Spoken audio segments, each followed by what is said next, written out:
Tapi di dalam dirimu kan ada Roh Kudus toh. Ada firman kamu tangkap, kamu mulai mengucapkannya, maka yang kamu ucapkan itu terjadi. Itulah yang disebut perubahan hidup di dalam dirinya.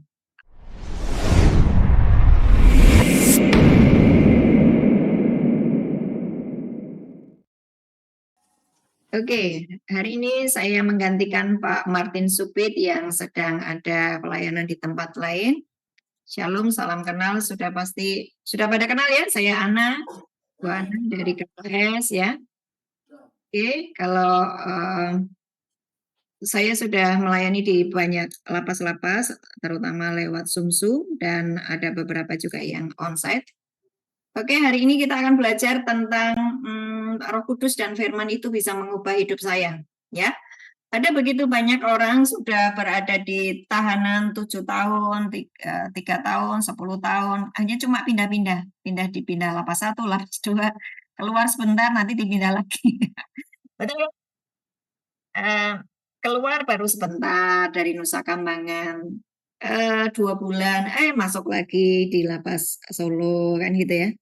Ini sebuah keadaan yang memang benar terjadi seperti itu kan? Betul nggak?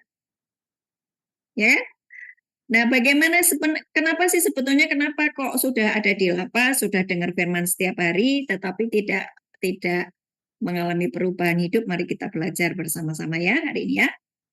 Matius 25 ayat 14 sampai 30, Matius 25 14 sampai 30. Saya tidak akan membaca semuanya karena waktunya yang singkat dan kalian pasti sudah pernah dengar Matius 25 14 sampai 30 tentang talenta ya.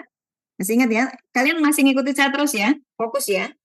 Karena kalau kamu nggak fokus berarti iblis sedang mencuri benih firman yang sedang ditaburkan kepadamu. Artinya bahwa engkau hidupnya tidak akan berubah karena benih firman itu tidak kau ambil, tidak kau serap, tidak kau renungkan, tapi pikiranmu kemana-mana ya. Saya harap kalian sepakat dengan saya. Ada yang dikasih 5 talenta jadi 10, yaitu yang di Matius 25 ayat 14 sampai 30. Ada yang dikasih 2 talenta jadi 4. Ada yang dikasih 1 talenta, marah dan tidak mengerjakan apapun. Ngerti ya? Firman itu ya? Ngerti ya? Saya akan cepat aja. Nah, kemudian yang 1 ini tidak mengerjakan apapun, Tuhan itu berkata, kamu tuh hamba yang jahat dan malas. Jahat dan malas. Ya. Harusnya kamu talenta yang 1 ini kasihkan kepada orang yang punya talenta 10 tadi, karena dia bisa multiplikasikan, melipat gandakan. Nah, saya mau komentari, kita mau belajar tentang komentar Tuhan kepada orang yang 5 talenta jadi 10.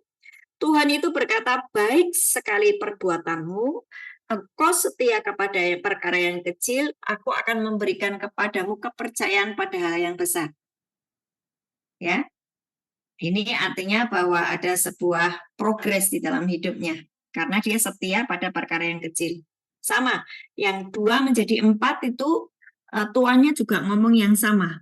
Kamu hamba yang baik, engkau baik sekali perbuatanmu, engkau setia pada perkara yang kecil, engkau akan dipercayakan kepadamu pada hal yang besar. Jadi saudara perhatikan, kenapa banyak orang tidak berubah di dalam hidupnya? Keluar dari lapas dia akan cari narkoba lagi. Karena apa? Sepanjang di dalam lapas ini, sepanjang di dalam tahanan, engkau nggak setia pada perkara-perkara yang kecil. Hari ini engkau belajarlah setia pada perkara yang kecil. Apapun yang Tuhan sodorkan kepadamu, entah itu pelayanan di gereja, entah itu pembina di lapasnya mempercayakan sesuatu kepadamu, belajarlah engkau bisa dipercaya. Amin ya. Walaupun kamu tidak melihat Tuhan, melihat segala perbuatanmu, kamu harus ngerti bahwa mata Tuhan memandang kepadamu. Ya, walaupun itu tidak ada pendampingan ketika kamu melakukan sesuatu, engkau harus tahu bahwa ini saya dipercaya oleh Tuhan akan sesuatu. Ya, nah perhatikan bahwa yang dikasih 1 ini dia tidak mengerjakan apa-apa dan hukumannya adalah dicampakkan ke dalam kegelapan dengan ratap. tangis dan gertak gigi. Baca lagi di Lukas 19 ayat 11 sampai 27, Lukas 19 11 sampai 27 ini juga hal yang sama. Ya. Ada calon raja yang akan dinobatkan menjadi raja, ya. Dia memang raja. Ini bicara siapa sih? Yesus. Yesus itu raja di atas segala raja, toh? Betul ya? Dia raja, dia dari surga, dia datang ke bumi. Nah, terus raja ini ketika dia datang ke bumi, dia kasih satu talenta-talenta kepada 10 orang. 10 orang, masing-masing dikasih satu. Nggak ada yang ngantuk ya, semua memperhatikan saya. Masing-masing dikasih satu. Terus raja itu pergi ke tempat yang lain. Tapi dia ngomong, nanti aku akan balik. Ya, yang satu talenta ini kamu harus usahakan supaya bisa menghasilkan banyak. Nah, ini ada orang-orang yang membencinya dan mengirimkan utusan dan berkata, kami tidak mau dia menjadi raja atas kami. Ya, kan ada itu. Nanti kamu baca sendiri ya di Lukas 19 ayat 11 sampai 27. Ada orang-orang yang tidak mau bahwa dia menjadi raja atas kami. Aku nggak mau dia jadi raja. Jadi dia tidak mengerjakan apa-apa dengan dan talentanya itu. Terus setelah dia kembali, raja itu kembali dinobatkan menjadi raja, dia memanggil hamba-hambanya tadi tuh untuk mengetahui hasil dari talenta yang dikasihkan. Orang yang pertama yang dikasih mina 1 itu jadi 10 mina. Terus raja berkata, baik sekali perbuatanmu, engkau setia pada perkara yang kecil, untuk itu terimalah kuasa atas 10 kota. Ya, ada progres dalam hidupnya karena dia melakukan sesuatu. Ngerti ya? Ada progres di dalam hidupnya karena dia melakukan sesuatu. Dikasih 1, menghasilkan 10. Maka dia dipercayakan 10 kota. Hidupnya itu ada perubahan gitu, berdampak. Yang hamba kedua, 1 mina jadi 5 mina. Dia diberi kuasa 5 kota. Hamba yang ketiga, 1 mina disimpan, dan dia berkata gini, dia nyalain Tuhan yang kasih talenta tadi. Tuhan adalah manusia yang keras dan kejam. Tuhan mengambil apa yang tidak pernah Tuhan taruh, Tuhan menuai apa yang Tuhan tidak tabur. Apa kata raja? Aku akan menghakimimu menurut perkataanmu sendiri. Maka yang 1 mina tadi dikasihkan kepada yang punya 10. Ya. Dan Lukas 19 ayat 26, kalian baca di Lukas 19 ayat 26. Coba dibaca, buka Alkitabmu. Lukas 19 ayat 26. Lukas 19 ayat 26. Setiap orang, silakan kalau ada yang mau baca. Jawabnya, aku berkata kepadamu, setiap orang yang mempunyai, kepadanya akan diberi. Tetapi siapa yang tidak mempunyai, daripadanya akan diambil. Juga apa yang ada padanya. Oke, perhatikan saya. Sebetulnya apa sih mina tadi? Sebetulnya apa sih talenta tadi? Saudara, ketika engkau percaya kepada Yesus Kristus, sebetulnya Tuhan menginvestasikan sesuatu kepadamu, yaitu rohnya, Roh Kudus. Betul ya? Betul nggak? Kamu percaya kepada Yesus Kristus, menerima Yesus sebagai Tuhan dan Juru Selamat, Yesus memberikan rohnya, yaitu Roh Kudus. Roh Kudus diam di dalammu, diam di dalam rohmu. Dan dia akan menyertai kamu senantiasa sampai pada akhir zaman. Nah, perhatikan Roh Kudus ini kalau kamu baca di Kejadian 1 ayat 1 sampai 3. Coba dibuka Alkitabmu. Kejadian 1 ayat 1 sampai 3. Perhatikan. Saya akan kasih lihat betapa dahsyatnya Roh Allah yang ditaruh di dalam dirimu. Bapa di surga menginvestasikan sesuatu kepadamu, harusnya kamu mengerjakan sesuatu. Ya. Kejadian 1 ayat 1 sampai 3. Silakan dibaca. Kejadian 1 ayat 1 sampai 3. Pada mulanya Allah menciptakan langit dan bumi. Bumi belum berbentuk dan kosong. Gelap gulita menutupi samudra raya. Dan roh Allah melayang-layang di atas permukaan air. Ayat 3-nya, berfirmanlah Allah, jadilah terang, lalu terang itu jadi. Perhatikan. Awalnya bumi belum berbentuk apa-apa, tapi ada roh Allah melayang-layang. Ya, itu roh Allah, itu Roh Kudus. Ya. Terus kemudian ada firman Allah, berfirmanlah Allah. Jadilah terang, maka terang jadi. Saudara perhatikan, di dalam dirimu Tuhan kasih rohnya, yaitu Roh Kudus. Ya, Tuhan menginvestasikan sesuatu yang mahal harganya, yaitu Roh Kudus, tidak bisa dibayar dengan apapun karena itu Roh Allah, diam di dalam kamu. Untuk menghasilkan sebuah perubahan harus ada Roh Kudus dan harus ada firman. Harus ada Roh Kudus dan harus ada firman. Ketika engkau berjalan dengan Roh Kudus dan engkau ada firman di kepalamu, di pikiranmu. Buka dulu di 1 Petrus 1 ayat 23. Saya akan jelaskan kenapa banyak orang useless, kenapa banyak orang tidak bisa mengerjakan apa-apa, kenapa banyak orang menjadi bodoh oleh karena tidak paham ini. Di dalam dirimu ada Roh Kudus dan harus ada firman. Firman dan Roh Kudus itu membuat kita ini menjadi sesuatu, menjadi something gitu loh. Ya. 1 Petrus 1 ayat 23, silakan dibaca. 1 ayat 23, karena kamu telah dilahirkan kembali bukan dari benih yang fana, tetapi dari benih yang tidak fana, oleh firman Allah yang hidup dan yang kekal. Oke, ada dua kan? Firman Allah. Kamu dulu manusia lama, tapi kamu sudah diciptakan ulang. Diciptakan ulang pakai apa? Firman. Dan diciptakan ulang pakai roh dan air. Kalau kamu baca di Yohanes 3. Yohanes 3 itu percakapan Yesus dengan Nikodemus. Ya kan? Masih ingat itu? Bagaimana Tuhan saya yang sudah tua ini dilahirkan kembali? Apakah aku harus masuk lagi ke dalam rahim ibuku? Aku udah tua kayak gini, bisa dilahirkan kembali. Yesus berkata, kamu harus dilahirkan dari air dan roh. Ya kan? Betul kan? Coba Yohanes 3 ayat 3 dan Yohanes 3 ayat 3 sampai 6. Yohanes 3 ayat 3 sampai 6. Yohanes 3, saudara harus buka Alkitabmu, kamu jangan diam. Kamu ini tanganmu harus buka Alkitab untuk kamu membaca firman, mengubah cara pikirmu. Kalau kamu tidak ada firman, nothing loh. Ya.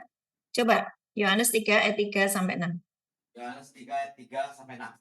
Yesus menjawab katanya, aku berkata kepadamu, sesungguhnya jika seorang tidak dilahirkan kembali, ia tidak dapat melihat kerajaan Allah. Kata Nikodemus kepadanya, bagaimana mungkin seorang dilahirkan kalau ia sudah tua? Dapatkah ia masuk kembali ke dalam rahim ibunya dan dilahirkan kembali? Jawab Yesus, aku berkata kepadamu, sesungguhnya jika seorang tidak dilahirkan dari air dan roh, ia tidak dapat masuk ke dalam kerajaan Allah.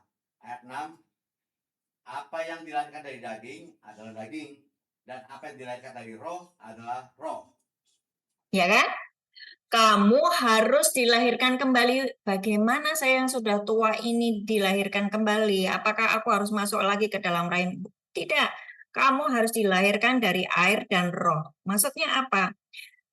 Kamu harus dibaptis. Air itu bicara pembaptisan. Air juga bicara tentang firman Tuhan. Kamu memang sudah bersih oleh karena firman yang kamu pelajari, oleh karena firman yang aku ucapkan, itu Yohanes 15 ayat 3. Jadi firman itu membersihkan. Yesus juga berkata, aku aliran-aliran air kehidupan. Akulah air kehidupan. Betul ya? Firman. Yesus itu firman. Yesus itu air kehidupan. Air itu membersihkan. Makanya kalau engkau terima Yesus sebagai Tuhan dan Juru Selamat, engkau harus dicelup, harus dibaptis. Ya kan? Waktu kamu dibaptis artinya kamu dilahirkan kembali. Tapi tidak hanya dibaptis tok, engkau harus mengalami perubahan cara berpikir, betul nggak? Karena di ayat 6 tadi, apa yang dilahirkan dari daging adalah daging, apa yang dilahirkan dari roh adalah roh. Ya, maksudnya apa? Dilahirkan dari roh adalah roh. Yesus berkata di Yohanes 6 ayat 63. Coba baca Yohanes 6 ayat 63. Dia berkata begini, perkataan-perkataan yang kukatakan adalah roh dan hidup. Berarti firman toh? Oke, saya lihat kalian masih loading, masih bingung ya. Yohanes 6 ayat 63. Dibacakan, Pak. Rohlah yang memberi hidup, daging sama sekali tidak berguna. Perkataan-perkataan yang kukatakan kepadamu adalah roh dan hidup. Nah, perkataan-perkataan yang kukatakan kepadamu adalah roh dan hidup. Sekarang pertanyaanku, kenapa sudah ditahan 7 tahun di Nusa Kambangan, keluar dari lapas, dia kembali menjadi pecandu narkoba? Firman-Nya sudah tidak dipegang lagi. Dia hidup seperti orang di luar sana. Enggak lagi bertekun membaca Alkitab. Dan enggak usah yang sudah keluar. Kamu yang di dalam saja. Kan ada yang mau baca firman, ada yang malas baca firman. Betul nggak? Betul kan? Nanti kalau sudah kecepet, kepepet, baru minta tolong Tuhan, Tuhan, Tuhan. Baru kamu nyari Alkitab. Nah, saudara perhatikan. Kembali ya. Perkataan-perkataan yang kukatakan adalah roh dan hidup. Kamu harus dilahirkan kembali dengan dari air dan roh. Berarti ada dua hal yang akan mempengaruhi kamu supaya kamu berubah, yaitu Roh Kudus di dalam dirimu dan firman. Dua hal ini harus ada di dalam dirimu. Kalau ini tidak ada, ya kamu sama saja dengan orang di luar sana. Narkoba lagi, membunuh lagi. Ya, copat lagi. Rampas lagi. Tidak ada perubahan cara berpikir. Karena tadi di Yohanes 3 ayat 6, yang dilahirkan dari daging adalah daging, yang dilahirkan dari roh adalah roh. Kamu harus dilahirkan dari air dan roh. Firman Tuhan dan Roh Kudus. Nah, apa hubungannya dengan talenta-talenta tadi? Apa hubungannya dengan mina tadi? Ada begitu banyak anak Tuhan yang seperti orang yang dikasih talenta satu tadi loh. Ya kan? Tuhan, engkau Tuhan yang jahat. Aku cuma dikasih satu, yang lainnya dikasih 5, yang lainnya dikasih 2. Aku cuma dikasih satu. Dia menyalahkan. Saya perhatikan. Apa sih sebetulnya mina dan talenta itu tadi? Segala sesuatu yang diberikan oleh Tuhan kepadamu, yaitu rohnya, yaitu firman-Nya, yaitu kasih karunia-Nya, yaitu waktunya, yaitu nafas yang diberikan kepadamu hari ini. Perhatikan saya. Tuhan bukan Tuhan yang jahat. Enggak. Kamu dikasih waktu 70, 80, 90 tahun umurmu itu loh. Kamu dikasih nafas hari ini. Kamu dikasih yang namanya rohnya, Roh Kudus.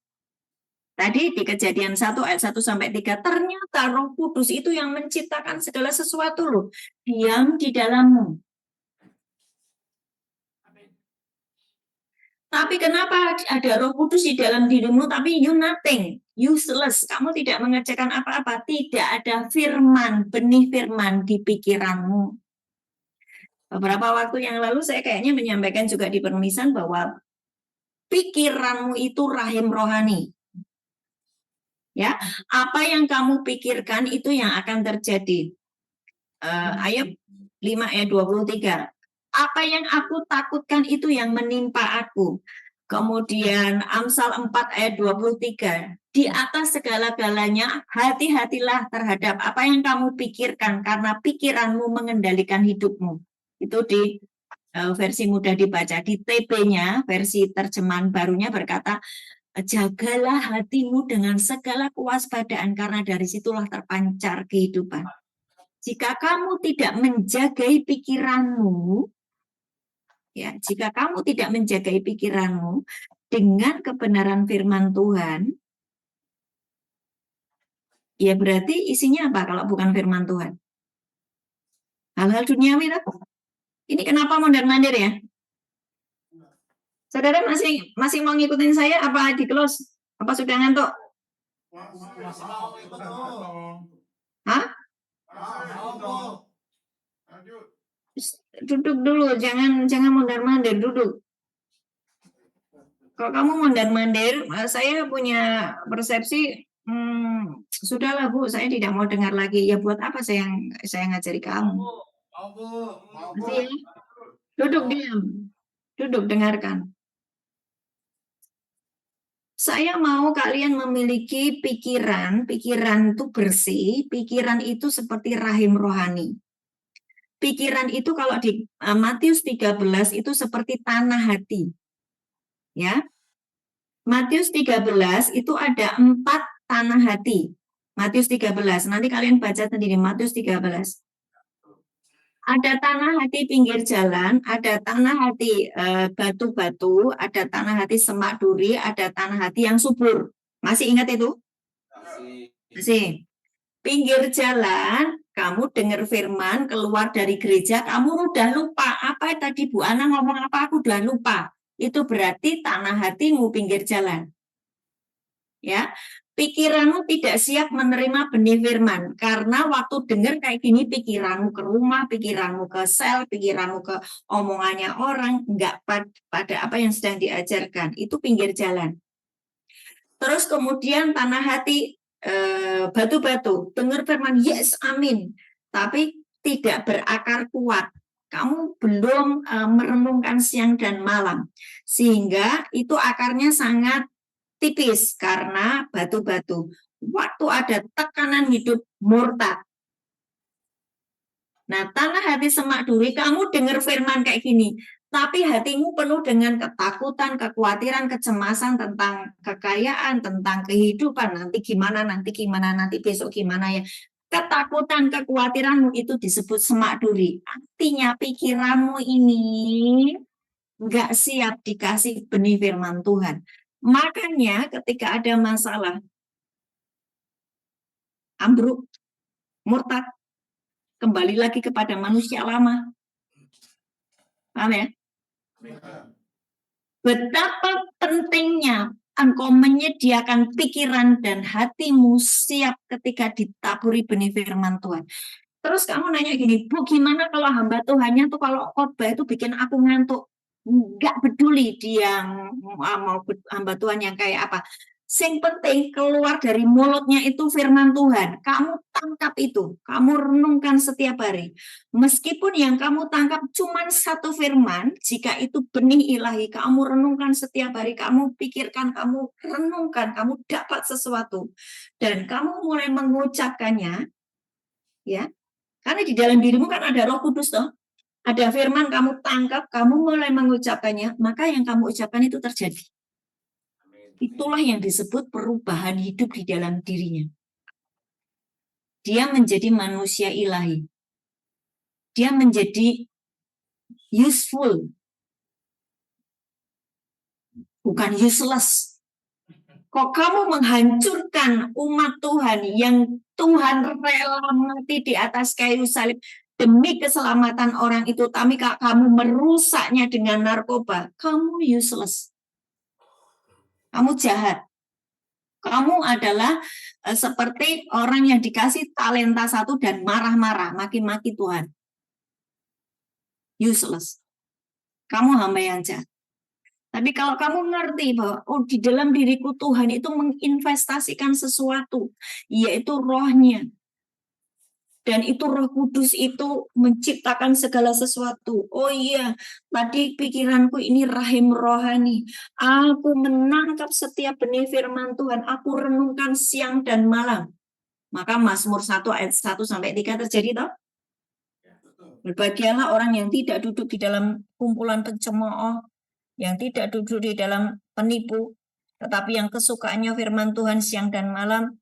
Dia merenungkan siang dan malam firman Tuhan itu, dia seperti pohon yang ditanam di tepi aliran air, menghasilkan buahnya setiap saat, dan apa saja yang dilakukannya berhasil. Kenapa? Ada firman, dia renungkan di otaknya, di pikirannya. Otaknya itu isinya bukan duit, narkoba, enggak. Otaknya itu isinya firman. Firman itu benih ilahi.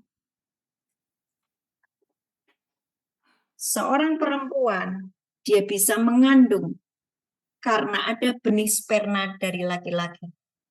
Usia 9 bulan, dia akan melahirkan sesuatu. Berbuah. Kenapa hidupmu tidak berbuah?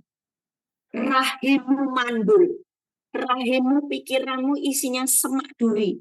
Rahimmu, pikiranmu isinya batu-batu, keras. Sehingga setiap benih firman itu enggak menghasilkan apa-apa. You enggak merenungkannya. Waktu kamu merenungkannya siang dan malam, 1 bulan, 2 bulan, 3 bulan. Dalam waktu tertentu kamu akan melahirkan perkara-perkara rohani. Berbuah. Menghasilkan sesuatu.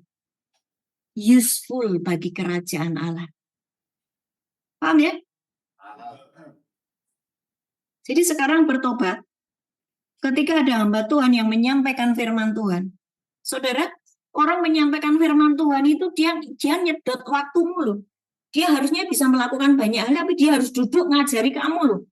Ada effort, ada sebuah sesuatu yang dia persembahkan loh. You harus menghormati, ya kan?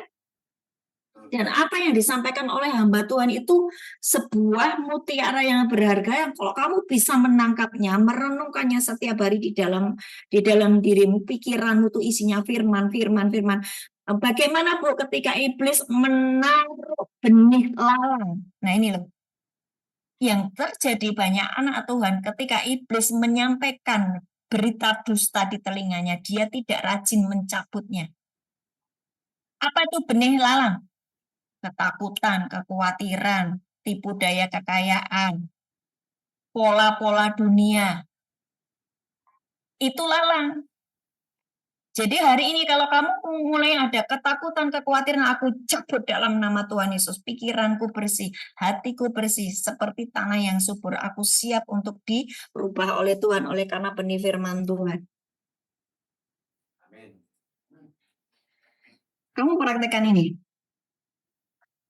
Hidupmu di sini seperti Tuhan sedang mempersiapkan kamu menjadi tentara-tentara Kristus. Amen. Kamu jangan berpikir gini, Bu, kalau jadi hamba Tuhan tuh miskin, melarat, kere. No. Kalau kamu ngerti firman ini, carilah dahulu kerajaan Allah dan kebenarannya, semuanya akan ditambahkan kepadamu. Kamu berfokus merenungkan firman Tuhan dan membagikannya kepada orang. Bapamu di surga itu tidak tutup mata. Kamu diberkati. Amin. Hidupmu dipelihara. Kamu menjadi duta kerajaan Allah. Sebagai seorang duta, apakah negara itu diam-diam saja tidak ngurusi dutanya? Wah, dia kirimkan banyak fasilitas. Demikian pula hidupmu. Ini kamu mulai gelisah ya? Panas, Bu, gerah, Ibu untuk kasih api. Amin. Yang dari luar bisa menangkap apa yang saya sampaikan atau enggak? Bisa ya? Yakobus 4 ayat 5. Yakobus 4 ayat 5.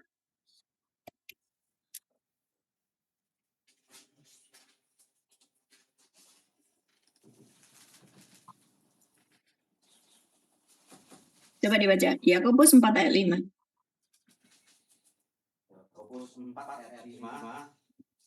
Janganlah kamu menyangka bahwa kitab suci tanpa alasan berkata roh yang didapatkan Allah di dalam diri kita diingininya untuk cemburu.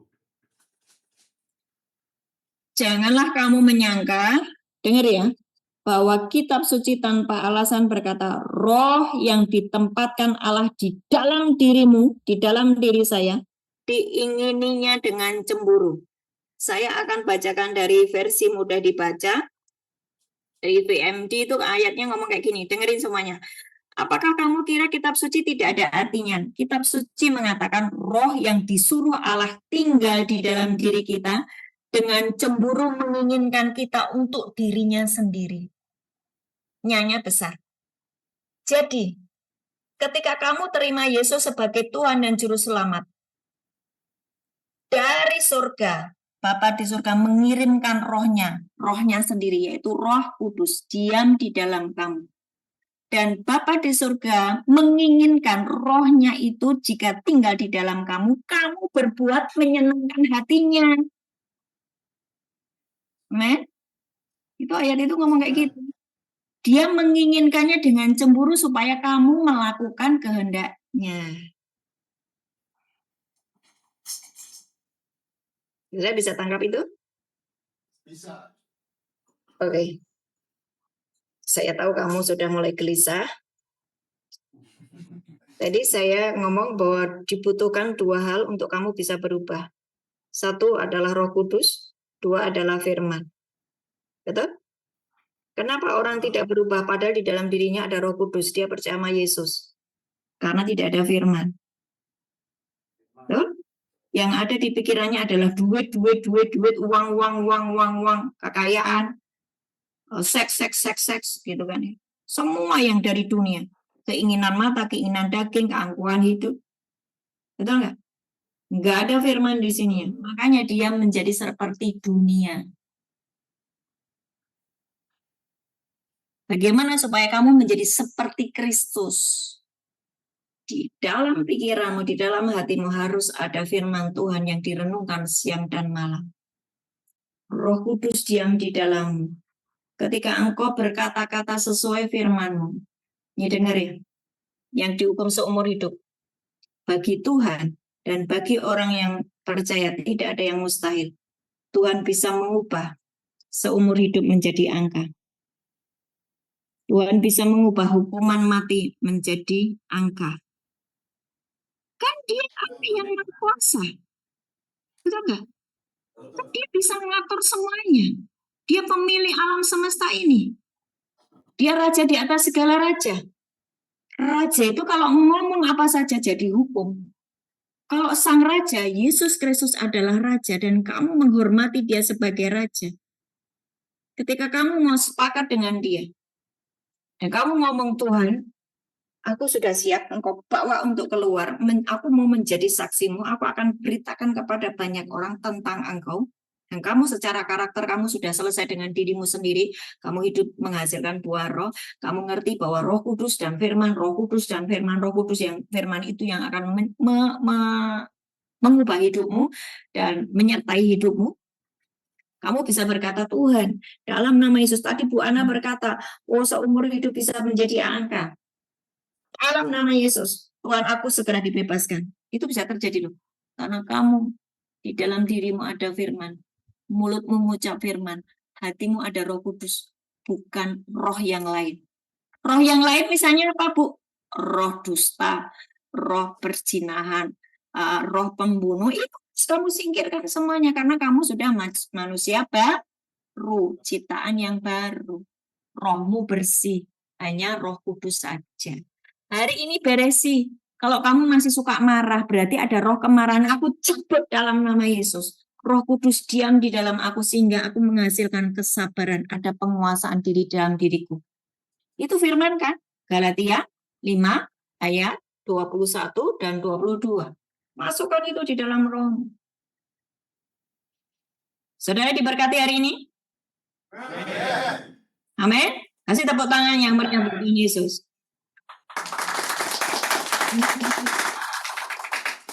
Mari bangkit berdiri. Saya akan berdoa untuk kalian. yang masih ada banyak lalang-lalang, yang masih ada banyak tembok-tembok keangkuhan dirimu untuk dihancurkan hari ini, dan supaya Roh Kudus bekerja bebas, bergerak, mengubah hidupmu. Dan mulai hari ini jangan tidak ada firman di dalam pikiranmu. Engkau harus ada firman. Ya, Bapa di surga, hari ini aku serahkan anak-anakmu di permisan ini ke dalam tanganmu. Kuasa Roh Kudus yang mulai hari ini menjamah mereka, mengubah hidup mereka, cara berpikir mereka yang masih dikuasai oleh pola dunia dihancurkan di dalam nama Yesus. Semua benih-benih yang ditabur oleh iblis yaitu lalang kami cabut semuanya di dalam nama Yesus. Semua tembok-tembok keangkuhan hidup yang ada di dalam diri mereka kami robohkan di dalam nama Yesus. Berikan hati yang baru, roh yang bersih, dan mari Roh Kudus Engkau mulai bekerja menjamah satu persatu. Lepaskan, bebaskan mereka dari yang jahat. Borgol-borgol yang dibuat oleh iblis atas hidupmu lepas hari ini di dalam nama Yesus. Kuasa Tuhan bekerja, Roh Kudus menjamahmu. Engkau bersih, suci, kudus, tahir. Api Tuhan membakarmu habis. Dan engkau dikuduskan, ditahirkan oleh Roh Allah sendiri dan oleh firman-Nya. Di dalam nama Yesus, jamah Tuhan anak-anakmu di tempat ini, dan benar-benar jadikan mereka manusia yang baru di dalam nama Tuhan Yesus. Haleluya. Amin. Silakan duduk. Silakan kalau ada persembahan atau apa. Lanjut, silakan WL. Lanjut, Bu. Hah? Langsung Syafaat atau persembahan? doa syafaat dan doa berkat. Doa syafaat sama berkat. Doa syafaat langsung ke berkat. Oke. Sebelum doa syafaat dan berkat, adakah kalian yang sakit hari ini? Tidak. Tidak ada? Adakah kalian yang masih jatuh bangun di dalam dosa? Kamu masih single, Pak? Masih? Hah? Ada, Bu. Adakah yang masih susah untuk baca Alkitab? Ada. Ada. Oke, mari bangkit berdiri, kita doa syafaat.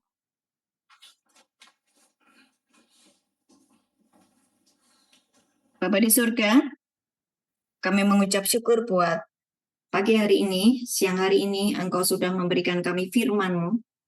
Dan kami percaya Tuhan, tidak ada yang sia-sia dikerjakan hari ini. Benih firman-Mu akan mengubah hidup kami, seberapa kami bisa menangkapnya di dalam nama Yesus. Hari ini kami berdoa untuk umat-Mu di tempat ini yang masih dikuasai oleh roh jahat. Aku berkata, lepas dalam nama Yesus. Hari ini, biar Roh Kudus memberikan kepadamu haus dan lapar akan firman Tuhan.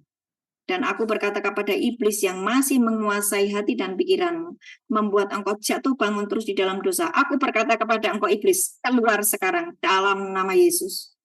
Dan aku menyerahkan jemaat di tempat ini, jiwa-jiwa ini milik Kristus. Bahwa Yesus di atas kayu salib mengampuni dosa mereka. Darah Yesus menebus hidup mereka, membersihkan hidup mereka. Kuasa darah Yesus itu mentahirkan hidup mereka. Dan aku berkata kepada iblis, selesai engkau hari ini. Mereka sekarang adalah milik Bapa di surga. Dan mereka akan mengerjakan agenda Bapa, menjadi rekan kerja kerajaan Allah di dalam nama Yesus.